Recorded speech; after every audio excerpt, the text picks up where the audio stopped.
India alert, जुर्म के खिलाफ आवाज।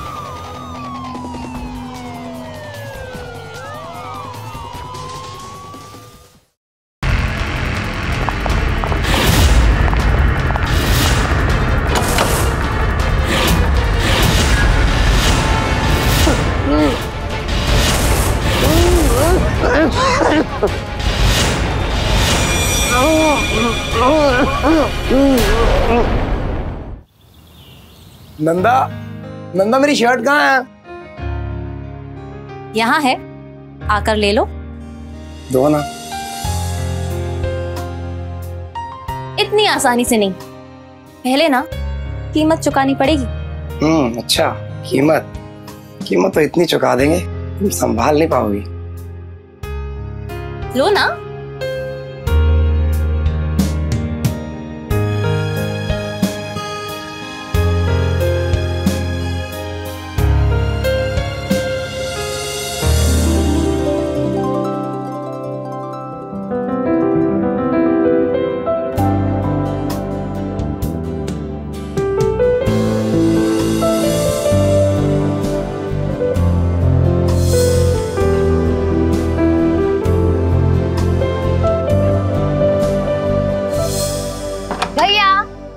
भाभी, भैया, भाभी, भैया,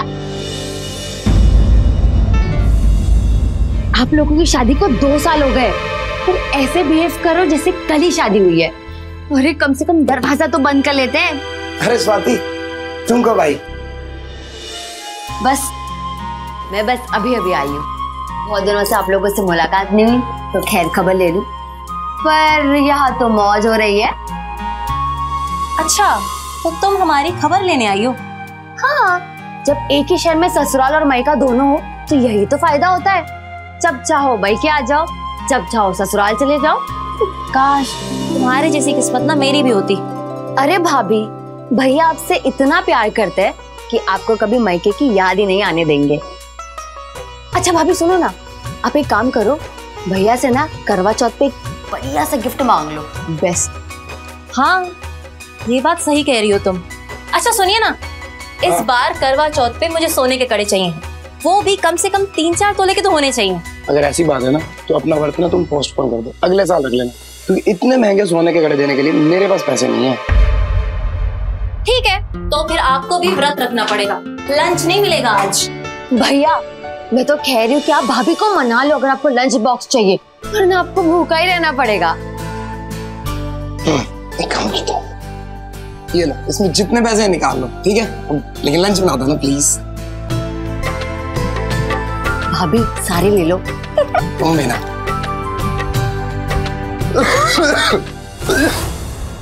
ओफो, आपको कितनी बार कहा है टाइम से दवाई ले लीजिए। अरे ले लूंगा ना, खांसी तो है, मेरी बैग में रखी हुई है।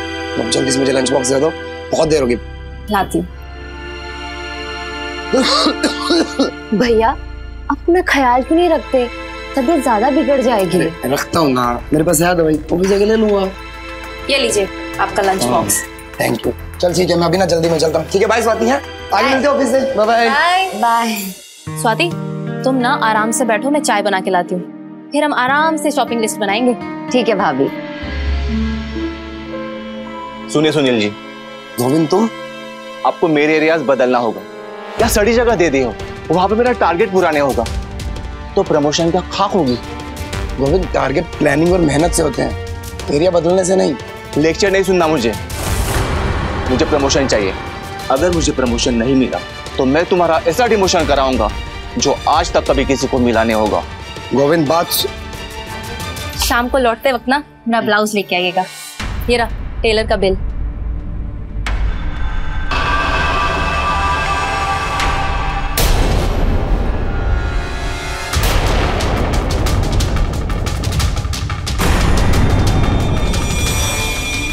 ठीक है, मैं ले आऊंगा, तुम अंदर जाओ। गोविंद बात सुनो मेरी, तुम अपनी औकात से बाहर जा रहे हो। तुम शायद ये भूल रहे हो इस कंपनी में तुम्हारी जॉब मैंने ही लगाई, और तुम आज मुझे ही गिराने की बात कर रहे हो। तुम्हें शायद ये ध्यान में नहीं है, तुम्हारी प्रमोशन मेरे हाथ में है। और आप मेरे हाथ में दबा दूंगा ना तो मोम की तरह पिघल जाओगे।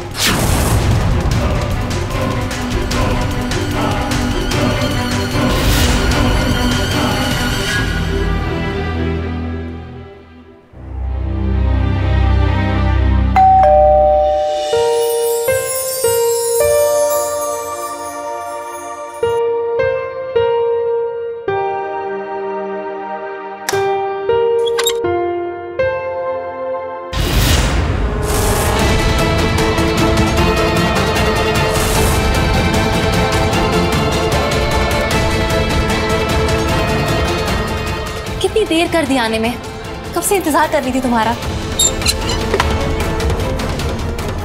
कुछ जरूरी काम में फंसा हुआ था। ये सब छोड़ो और पहले ये बताओ कि लंच में क्या बना है। यार बहुत जोरों से भूख लगी हुई है। आज कुछ बनाने का मन ही नहीं किया। क्या हुआ? तुम्हारा चेहरा भी उतरा हुआ। सुनील से फिर से झगड़ा हुआ? पता नहीं मेरे घर वालों को सुनील में ऐसा क्या दिखा कि मेरी शादी उससे करा दी। कहीं से भी मेरे लायक नहीं है वो। टाइम पे थोड़े बहुत पैसे मिलते हैं तो बस इसलिए उसे थोड़ा खुश रखना पड़ता है। नंदा, अब इन सब बातों को याद करके इस रोमांटिक घड़ी को बर्बाद मत कर। अच्छा सुनो, मैं तुम्हारे लिए कुछ लेकर आया। क्या लायो? अरे अरे अरे अरे ऐसे थोड़ी ना, पहले आंखें बंद करो। नहीं अभी दिखाओ ना। नहीं, आंखें तो बंद करनी पड़ेगी। देखो please Pradeep. Please please please आंखें बंद अच्छा करो। ठीक है। Pradeep I can't wait. हाँ वेट करो। जल्दी दिखाओ। आगे बोलो। नहीं अभी नहीं खोलना। 1 2 and 3। वाओ, कैसा लगा गिफ्ट? पसंद आया तुम्हें? पसंद? बहुत खूबसूरत है। तुम्हें हमेशा कैसे पता चल जाता है कि मुझे क्या चाहिए? क्योंकि मैं तुमसे प्यार भी करता हूँ। पर सुनील ने देख लिया तो पूछेगा। नहीं उसे नहीं दिखा सकती, छुपाना पड़ेगा मुझे। ठीक है बाबा, जैसे तुम्हें अच्छा लगे वैसा करो। ये तुम्हारा गिफ्ट है। पर हाँ, करवा चौथ पे जरूर पहनना। और हाँ, मैं तुम्हारे लिए टन-टन-टन। बहुत खूबसूरत है ये।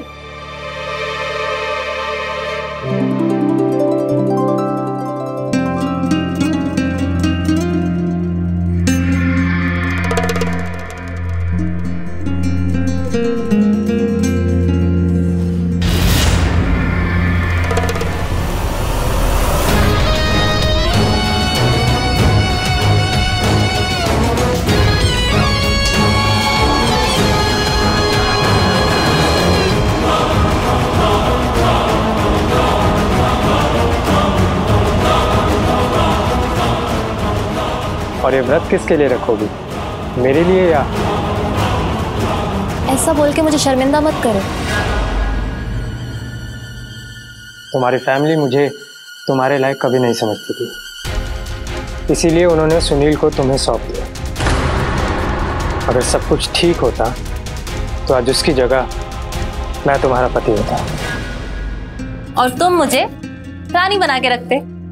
रानी साहिबा, अपने मुलाजिम को कुछ खिला तो दो, वरना ये भूख से मर जाएगा।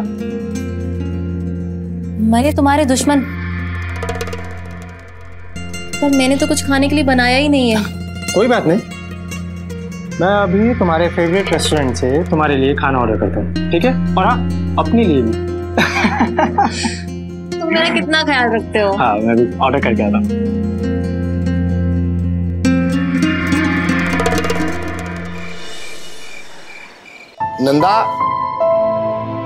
नंदा, हाँ ये लो। ये किस लिए? ये लो तुम्हारा करवा चौथ गिफ्ट।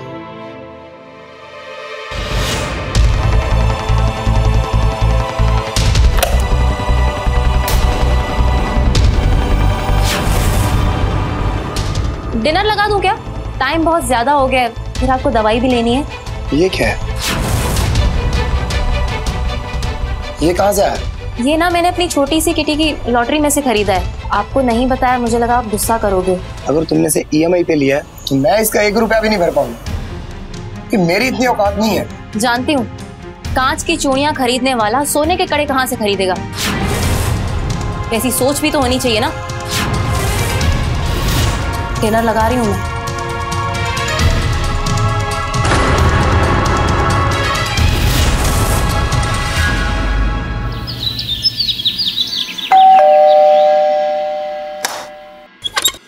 अरे इतनी देर कर दी आने में। फोन पे तो कह रही थी कि जल्दी आऊंगी। भाभी, आपके ये पतिदेव इतना लेट आए मुझे लेने के लिए, क्या कहो? कब से वेट कर रही थी मैं। क्या बुराई हो रही है मेरी? बुराई? हाँ। मैं भाभी को सच बता रही हूँ। कितना वेट कराया आपने? तुम भी ना। अरे बस बस, तुम दोनों भाई बहन बातें ही करते रहोगे या तैयार भी होने? जल्दी चलो, चलो अंदर तैयार हो। अरे दरवाजा मैं बंद करके आता हूँ।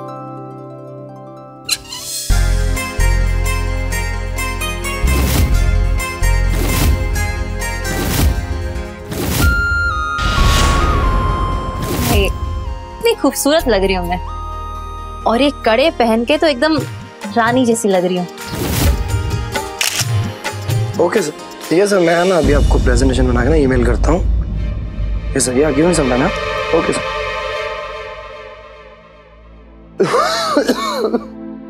अरे आप अभी तक तैयार नहीं हुए? मुझे ना थोड़ा सा काम है, मैं करके आता हूँ। तुम चलो, मैं आ रहा हूँ। ठीक है, जल्दी आइएगा।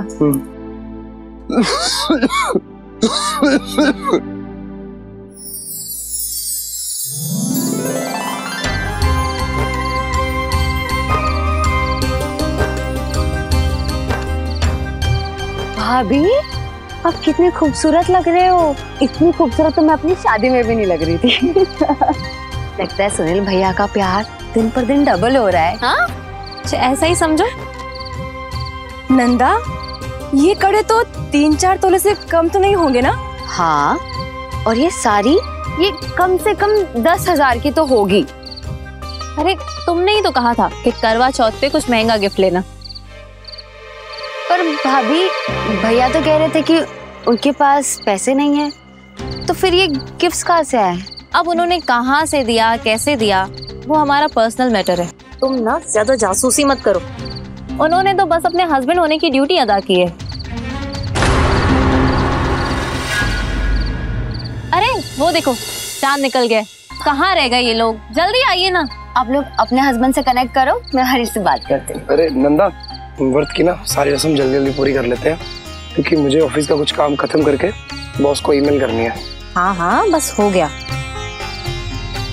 नंदा, तुमने वो साड़ी क्यों नहीं पहनी जो मैंने दी थी तुम्हें? क्योंकि वो मेरे लायक नहीं थी। नंदा, कुछ खर्चे हमें अपनी हैसियत के हिसाब से करने पड़ते हैं, ये मत भूलो तुम। भैया भाभी, आप लोग क्या खुसुर फुसुर कर रहे हो? अरे वक्त हो गया है, रस्म कर लीजिए। मेरे इनका तो कॉल ही नहीं लगा। अरे प्रदीप, तुम यहाँ कैसे? बस देखने आया था कि आप लोगों को किसी चीज की जरूरत तो नहीं। मैं समझाती हूँ। वो क्या है ना, ये पूरी तैयारी करने में प्रदीप ने मेरी मदद की थी। भैया, वैसे ये कौन है? ये प्रदीप है, ये नंदा का कॉलेज फ्रेंड है, और अभी ये यहाँ पे बिजनेस करता है, तो यहीं सेटल है। ओके। अच्छा भैया, बहुत टाइम हो गया है, आप लोग रस्म स्टार्ट करिए। भैया, क्या हुआ? भैया संभालो। आप अंदर चलिए। हाँ, अंदर अंदर लेके चलते हैं। संभालिए।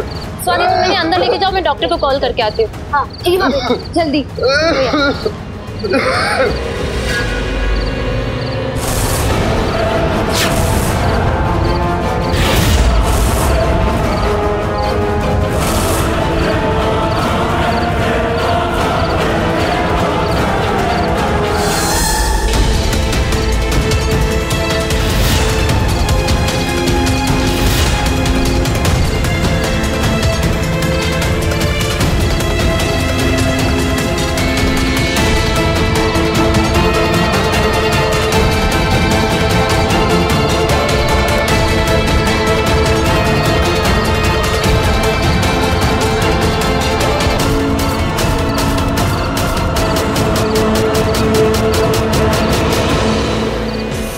लो, पी लो। मैंने तो तुम्हें सुबह से ही कहा था कि पी लो पानी, लेकिन तुम सुबह से भूखी प्यासी। हाँ, तुम्हारे लिए मैं कुछ भी कर सकती हूँ। हाँ, अब पानी पी लो।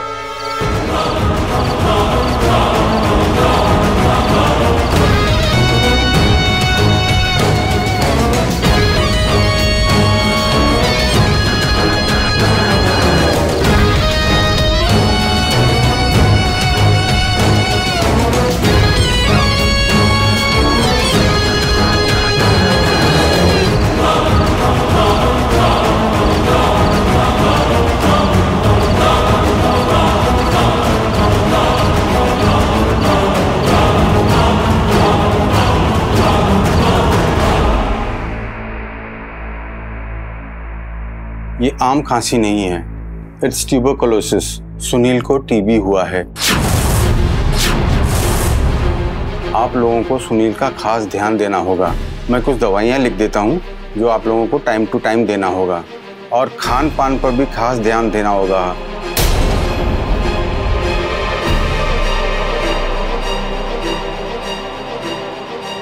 ये दवाइयाँ पास के मेडिकल स्टोर में मिल जाएंगे, और कौन सी गोली दिन में कब लेनी है वो भी मैंने लिख दिया है। और सुनील, अपना ध्यान रखना, आप बहुत जल्द अच्छे हो जाओगे। Okay sir, thank you.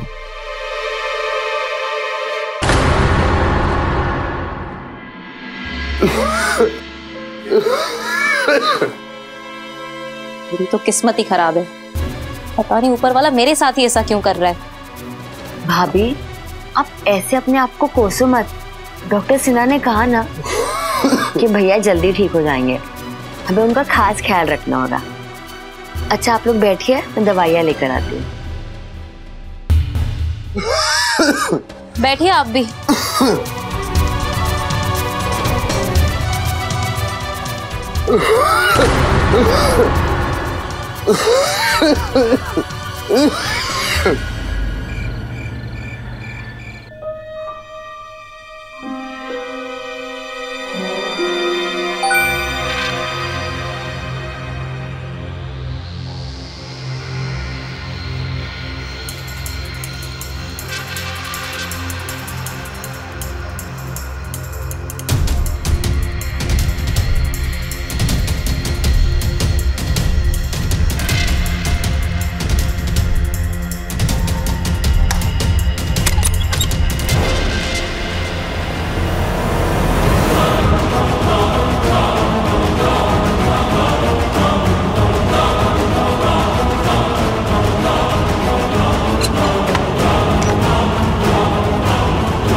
संभल कर।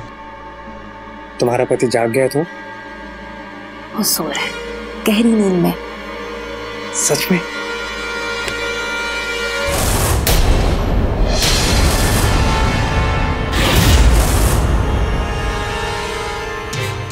जाग नहीं जाएगा, जग गया हूं। सुनील, सुनील मेरी बात सुनो। Shut up. आस्तीन के साथ मैंने तुम्हें अपने घर आने की इजाजत इसलिए दी थी, तुम नंदा के कॉलेज फ्रेंड थे, और तुम मेरी पीठ पीछे रासलीला रचा रहे हो। मैंने तुम्हारी दोस्ती सच्चे दिल से एक्सेप्ट करी थी, और तुम मेरी पीठ के पीछे। और तुम बहुत बढ़िया नाटक रचा रही थी। हाँ? मेरी दवाई के साथ ये नींद की गोलियां दे रही थी मुझे, जिसकी वजह से मेरा सारा दिन तक सर दर्द रहता था। लेकिन सच तो सामने आना ही था ना। मैंने सोने का नाटक किया, ये सब तुम्हारा ड्रामा देख सकूं मैं। एक तरफ करवा चौथ का व्रत रखती हो, दूसरी तरफ कैसे इतनी गंदी हरकत कर लेती हो। और निकल जाओ तुम ये मेरे घर से, और आइंदा मेरे घर आने की जरूरत नहीं है। सुनील मेरी बात समझने की कोशिश। तुम निकलो।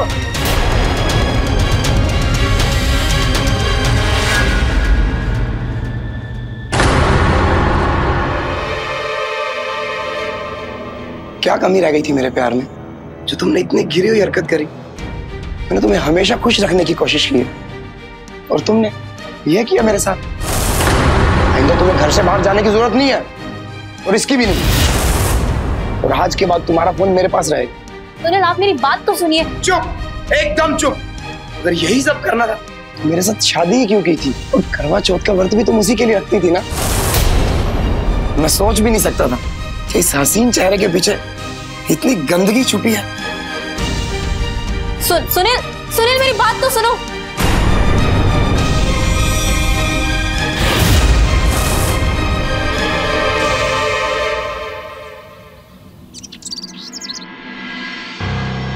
भाभी, भाभी।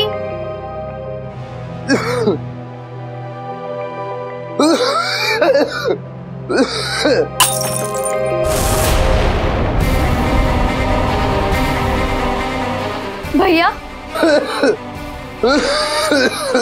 भैया, अरे तुम रुको स्वाति, मैं उठा लूंगा। भाभी कहीं दिखाई नहीं दे रही। अरे वो मेडिकल में गई है ना मेरी दवा लेने। वो ठीक है, पर आपको ऐसी हालत में अकेला छोड़कर? अरे मैं बीमार हूँ ना, मैं तो जा नहीं सकता, तो हो गई है। और पहले से मैं अच्छा महसूस कर रहा हूँ और छोटे मोटे काम करने मैंने शुरू कर दिए हैं। अभी टेंशन मत ले, सही हो गया हूँ मैं, सब सही है। भैया मुझे ऐसा क्यों लग रहा है कि आप मुझसे कुछ छुपा रहे हो, या फिर आप मुझे कुछ बताना चाहते हो पर बता नहीं पा रहे? ऐसी कोई बात नहीं है, सब ठीक है। तो अपना ना दिमाग मत चला, बैठ बैठ। प्रदीप, मैं थक गई उसकी बीमार शक्ल देख देख के। ऐसा लग रहा है कि किसी कैद खाने में रह रही हूँ। क्या तुम्हारे पास कोई और रास्ता नहीं है मेरी लाइफ सुधारने का? बहुत रास्ते हैं तुम्हें वहां से आजाद कराने के। तुम एक बार इशारा तो करो और फिर देखो अपने इस आशिक का कमाल।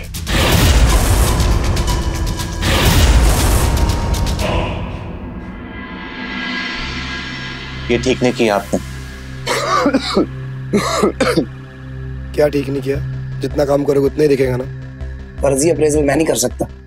बात ये नहीं है, बात ये है कि आप मेरी तरक्की देख नहीं सकते। तुम और सोच भी क्या सकते? तरक्की मेहनत से मिलती है, गुंडागर्दी से नहीं। अरे गुंडागर्दी अभी हमने दिखाई कहाँ है? आप क्यों परेशान कर रहे हैं इन्हें? जाइए आप यहाँ से। ऐसी हालत में भी आपको अपनी ही पड़ी है। अरे कोई तबीयत विबत खराब नहीं इनकी, नाटक है नाटक, सब जानता हूं मैं। देखो मैं कह रहा हूं, अगर आपने मेरा अप्रेजल सही नहीं किया तो मैं आपके खिलाफ पक्षपात का आरोप लगाऊंगा। फिर बेटा घर में खांसते हुए। तुम ना एक नंबर के काम चोर हो, तो तुम्हें बिना मेहनत से खाने की आदत पड़ गई है। ये आपने सही नहीं किया, इसका परिणाम आपको भुगतना पड़ेगा। जा तू, देख लूंगा मैं तुम्हें। सुनील, आप बैठिए यहाँ पे, बैठ जाइए।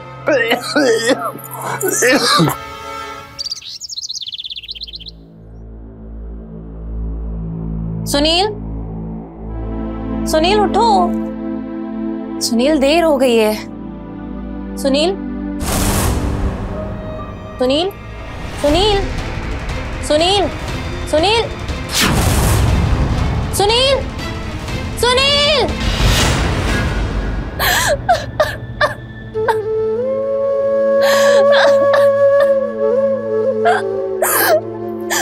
मुझसे ऐसी क्या गलती हो गई ये मुझसे दूर चले गए? ऐसा नहीं कहते हैं, कौन यहाँ अमर होने आया है? एक न एक दिन तो हम सभी को जाना है। भैया,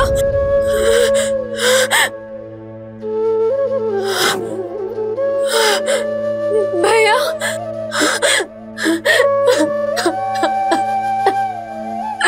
भैया,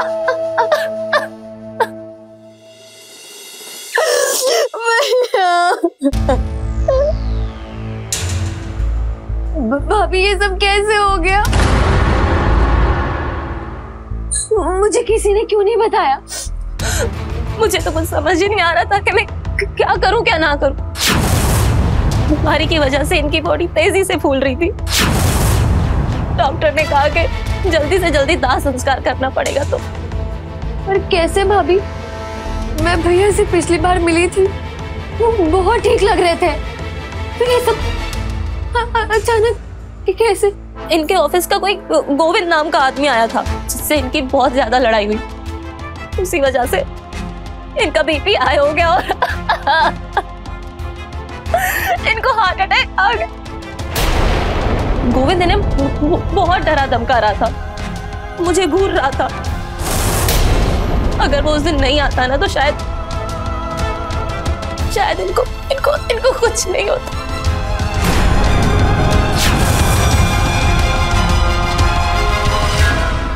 डॉक्टर साहब, भैया के डेथ वेरिफिकेशन पेपर्स पे किसी और डॉक्टर के सिग्नेचर और स्टैंप है, ये कैसे?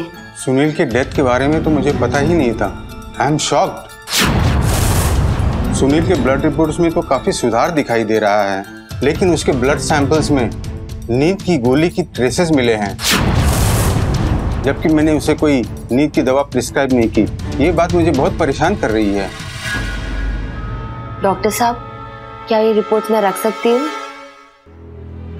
हाँ, जब अब सुनील रहा ही नहीं तो मैं रिपोर्ट्स रखकर क्या करूँगा। आप ले जाइए। Thank you doctor. रिश्ता एक इंसान को मजबूत बनाता है या फिर कमजोर, खासकर पति पत्नी का रिश्ता, क्योंकि इस रिश्ते में सच्चाई और पारदर्शिता होना बेहद जरूरी है। एक इंसान सब कुछ सह सकता है, लेकिन अगर उसकी पत्नी ही उसके पक्ष में ना हो तो उसकी तबाही तय है। नमस्कार, मैं हूं सुधा चंद्रन और क्राइम अलर्ट के आज के इस एपिसोड में एक पारिवारिक क्राइम की दास्तान लेकर आई हूं, जिसका अंत बहुत ही दुखदायक है। जहां एक तरफ सुनील अपनी बीमारी से जूझ रहा था, तो वहीं दूसरी तरफ अपने ऑफिस के माहौल से वो बेहद परेशान था। और इसी बीच उसकी रहस्यमय मौत ने सब पर प्रश्न चिन्ह लगा रखा था। सुनील के शव का जल्दबाजी में दाह संस्कार कर देना और डॉक्टर सिन्हा का ये कहना कि सुनील की तबीयत में अब धीरे धीरे करके सुधार होने लगा है, ये सब कुछ सुनकर स्वाति के दिमाग में बहुत सारे सवाल उठने लगे। वो ये सोचने लगी थी कि क्या सुनील की मौत वाकई एक प्राकृतिक मौत थी या फिर किसी ने सुनील की हत्या कर दी। क्या स्वाति को अपने सारे सवालों के जवाब मिल पाएंगे? आइए देखते हैं। आइए शर्मा जी, ये इस कॉलोनी का सबसे अच्छा घर, ये हॉल है और ये है किचन। आइए मैं आप दोनों को बेडरूम दिखाता हूं। भाभी, ये प्रदीप के साथ कौन लोग हैं? सुनील के बगैर अब यहाँ मन नहीं लगेगा, तो मैंने सोचा ये घर बेच के मम्मी के पास चली जाऊं। इतने जल्दी घर बेचने का फैसला ले लिया? अभी सुनील भैया को गुजरे कुछ ही दिन तो हुए हैं। तो तुम ही बताओ, मेरे पास कमाई का और क्या रास्ता है? मैं अपना खर्च कैसे निकालूंगी? सुनील ने जितना भी कमाया था वो तो लगभग उनकी बीमारी में ही खर्च हो गया। भाभी, अब कुछ दिनों में मेरे हस्बैंड हरीश आने वाले हैं, वो सेल करवा देंगे, वो भी अच्छे दाम पर। तुम्हारे हस्बैंड पिछले 5 साल से शहर में नहीं है, तो वो कैसे सेल करवाएंगे?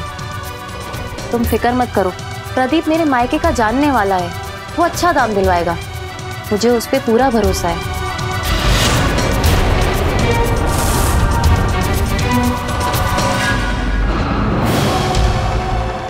सुनील के ब्लड रिपोर्ट्स में तो काफी सुधार दिखाई दे रहा है, लेकिन उसके ब्लड सैंपल्स में नींद की गोली की ट्रेसेस मिले हैं, जबकि मैंने उसे कोई नींद की दवा प्रिस्क्राइब नहीं की। मुझे ही कुछ करना होगा।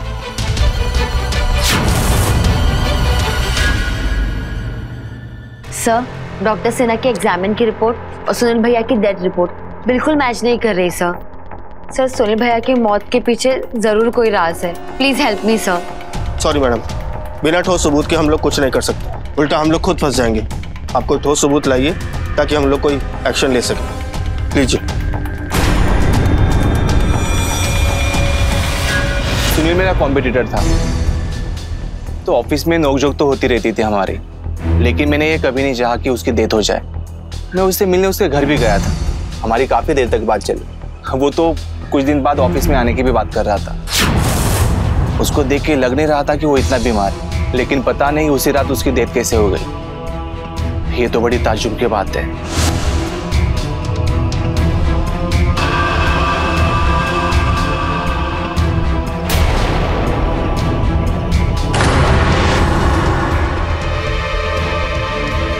ठीक है, तुम जाओ, अभी हमें ऑफिस के रिलेटेड कुछ बात करनी है, कुछ जरूरत होगी तो मैं बुला लूंगा। जाओ।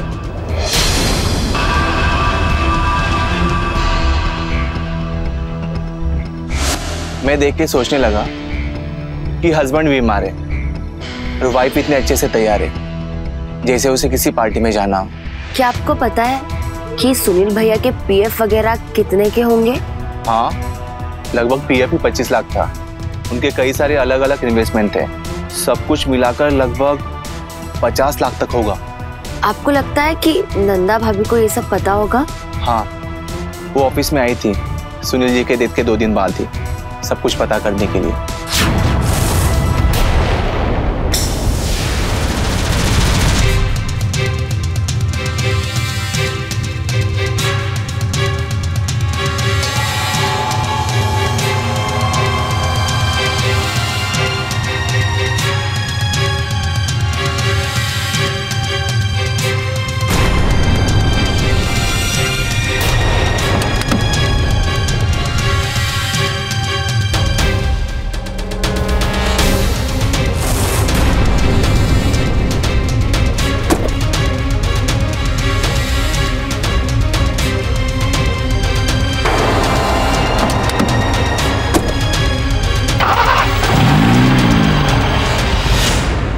नंदा भाभी इस प्रदीप के साथ या कैसे?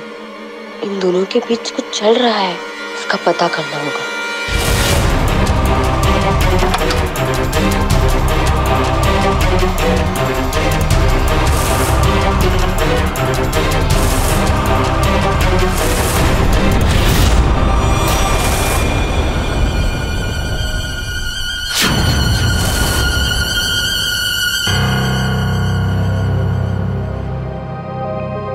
क्या ही?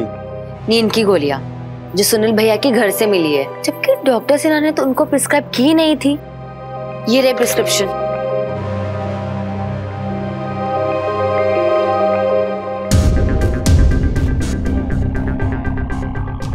देखिए मैडम, इन सब सबूतों से कुछ साबित नहीं होता। ऐसा भी तो हो सकता है कि ये नींद की गोलियां आपकी भाभी नंदा यूज करती हो। मैडम, कोई ठोस सबूत लाइए। मैं आपको यकीन दिलाता हूँ कि आपके सबूतों पे हम जरूर गौर करेंगे। प्लीज।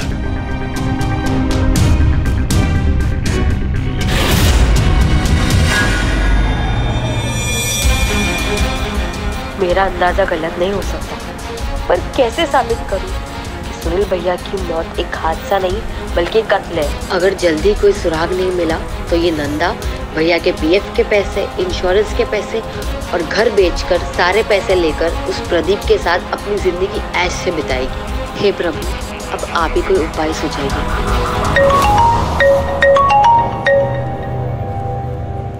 हेलो हेलो स्वाति, अरे तुम इतने खोए हुए से कहाँ चले जा रहे हो? मेरे घर आ जाओ, साथ में बैठ के एक कप चाय पीते। कौन? कमला भाभी? आपको कैसे पता कि मैं आपके घर के पास से गुजर रही हूँ? मेरे घर के सीसीटीवी से। पिछले महीने तो इन्होंने लगवाया था घर के बाहर, उसमें सब दिखाई देता है। सीसीटीवी से?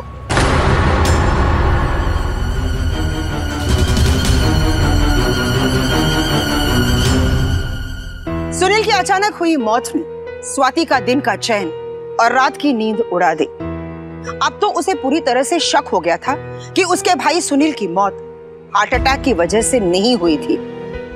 उसकी भाभी नंदा पर उसे शक था कि उसी ने सुनील की हत्या की। स्वाति को सिर्फ शक था, कोई ठोस सबूत नहीं था जिसकी बुनियाद पर पुलिस उसकी मदद कर सके। जब इंसान हर जगह से हार जाता है तो उसके पास सिर्फ और सिर्फ ऊपर वाले का आसरा होता है। और कहते हैं ना, जब ऊपर वाला एक दरवाजा बंद करता है तो वो बहुत सारे दरवाजे भी खोल देता है। क्या सीसीटीवी के जरिए स्वाति को सारे सवालों का जवाब मिल पाएंगे? क्या उसके शक को कोई ठोस सबूत मिल पाएगा? आइए देखते हैं।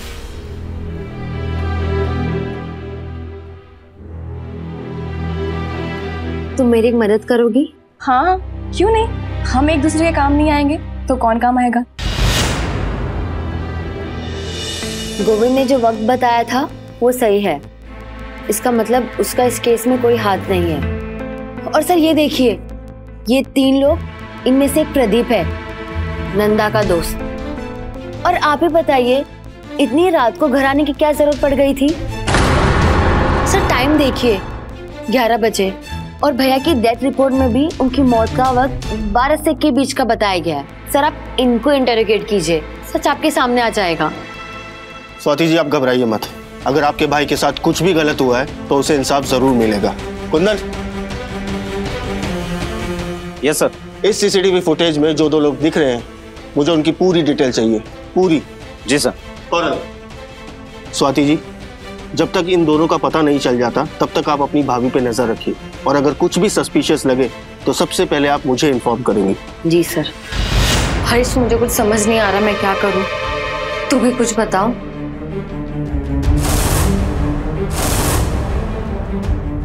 ठीक है।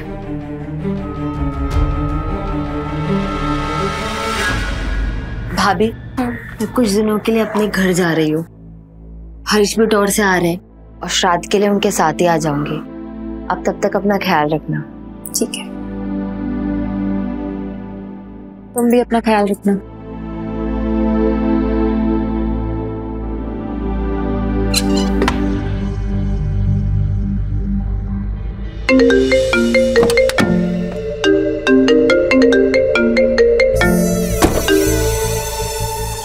हेलो। क्या तुम आज मेरे साथ लंच करोगे? हाँ, जरूर। ठीक है, तो मैं तुम्हारा इंतजार करूंगी। ओके।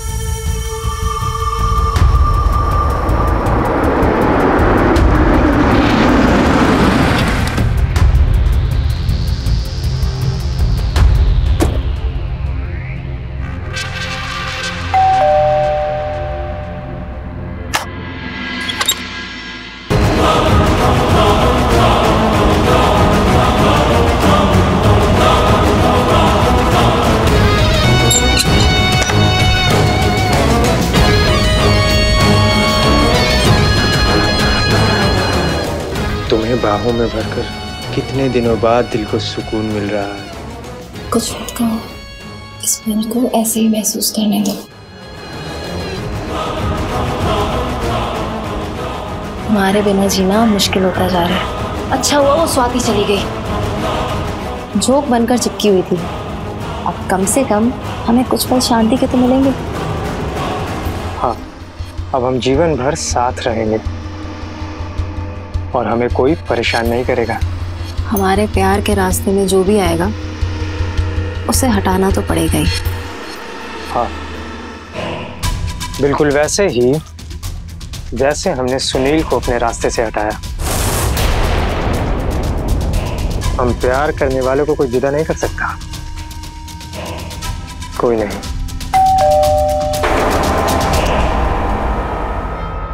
लगता है तुम्हारी नंद स्वाति फिर से तो नहीं लौट आई?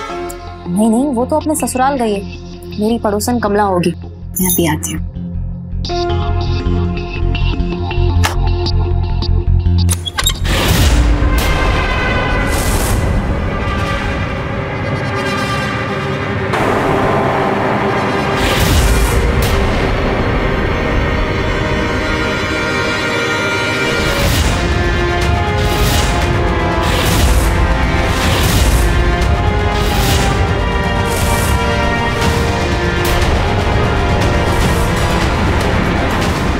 इंस्पेक्टर सर, आपको सबूत चाहिए था ना? ये रहा ताजा सबूत। इसमें उन्होंने खुद कबूल किया है कि इन्होंने मेरे भाई को रास्ते से हटाने के लिए क्या किया है। अब हम जीवन भर साथ रहेंगे और अब हमें कोई परेशान नहीं करेगा। हमारे प्यार के रास्ते में जो भी आएगा तो हटाना तो पड़ेगा ही ना। हाँ, बिल्कुल वैसे ही जैसे हमने सुनील को अपने रास्ते से हटाया। मैं अच्छे से जानती थी कि मेरे घर से निकलते ही ये नंदा अपने प्रेमी से जरूर मिलेगी और तभी ये लोग कोई ऐसी गलती जरूर करेंगे जिससे इनका पर्दाफाश मैं कर सकूंगी। इंस्पेक्टर साहब, ये सरासर झूठ है। झूठ है? मैंने तुम दोनों की हरकतें इस वीडियो पे रिकॉर्ड कर ली है। और नंदा, तुम, मेरे भैया ने तुम्हें अपने सराखों पर बिठा के रखा। तुम्हारी खुशी के लिए उन्होंने क्या नहीं किया और तुमने ये सिला दिया उनके प्यार का। जब तक तुम दोनों को अपनी करतूत की सजा नहीं मिल जाती, मेरे भैया की आत्मा को शांति नहीं मिलेगी। इंस्पेक्टर साहब, नंदा मेरी सिर्फ एक दोस्त है। इस मुश्किल घड़ी में मैं इसकी हेल्प कर रहा था और कुछ भी नहीं। स्वाति पकड़ लो। दोस्त,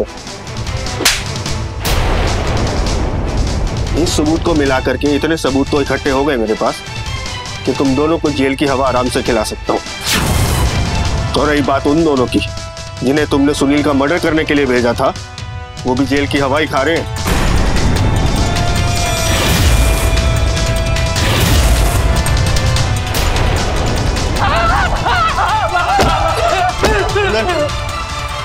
दिमाग की बत्ती जली तुम दोनों की या और खातिरदारी करवाऊं? साहब, हम सब बताते हैं साहब। सुनील को मारने के लिए कितने की और किसने सुपारी दी थी तुम्हें? नाम तो नहीं पता, लेकिन देख के उनको पहचान लेंगे। पहचान लोगे? हाँ सर। अच्छे से देखो इन्हें। क्या यही वो दो लोग हैं जिन्होंने तुम्हें सुनील को मारने के लिए सुपारी दी थी? हाँ साहब, यही है। कांस्टेबल, लेके जाओ इन्हें।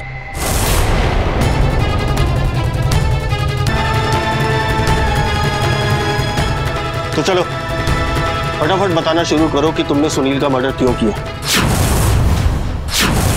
अमीरी और ऐशो आराम की जिंदगी ही मेरा सपना था, लेकिन मेरी तकदीर में तो एक मिडिल क्लास नौकरी करने वाला आदमी लिखा था, जिसका अतीत, वर्तमान, भविष्य सब संघर्ष करना ही था। और उसे देख के मुझे लगने लगा कि मेरे सपने आईने की तरह टूट रहे हैं। लेकिन फिर मेरी लाइफ में प्रदीप आया और उसे देख के लगने लगा कि मेरे सपने पूरे हो सकते हैं। उसमें वो सारी काबिलियत थी जो सुनील में कभी नहीं थी। हम अक्सर मिला करते थे, लेकिन जब सुनील को ये पता चला तो उसने हंगामा खड़ा कर दिया। इससे पहले कि वो हमारे बीच आता, हमें उसे रास्ते से हटाना पड़ा।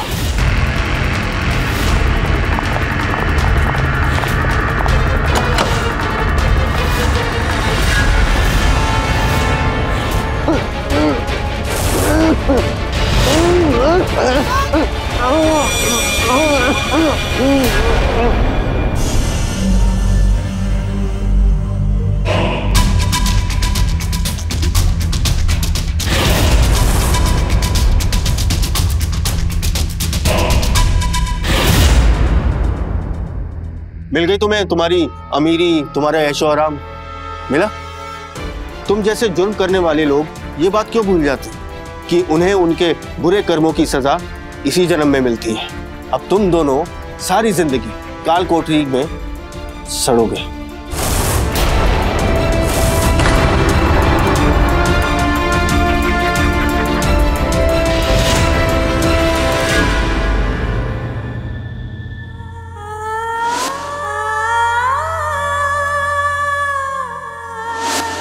भैया, आप जहां भी हो, आपकी आत्मा को शांति मिले।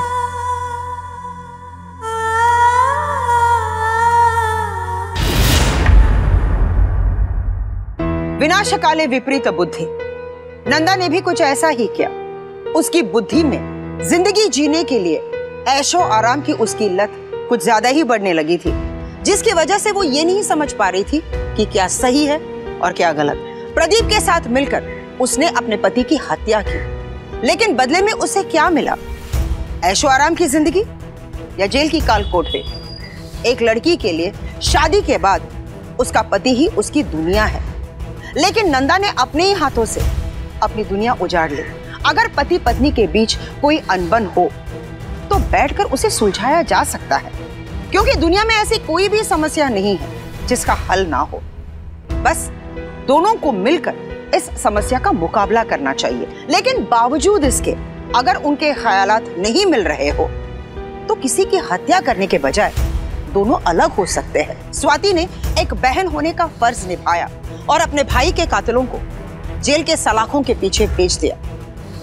रिश्तों के पौधे प्यार से सींचे जाते हैं, तभी तो ये रिश्ते एक विशाल और मजबूत पेड़ बनकर हरे भरे रहते हैं। लेकिन अगर प्यार ही झूठा हो तो रिश्ते भी सूखने लगते हैं। सपने देखना कोई गलत बात नहीं है, लेकिन उन सपनों को साकार करने के लिए जुर्म करना ये कोई समझदारी नहीं है, ये गलत है। इसी सीख के साथ मैं सुधा चंदन आपसे विदा लेती हूँ। फिर मिलेंगे क्राइम अलर्ट के अगले एपिसोड में एक नई कहानी के साथ। तब तक के लिए स्टे सेफ, स्टे अलर्ट और देखते रहिए क्राइम अलर्ट, जुर्म के खिलाफ आवाज।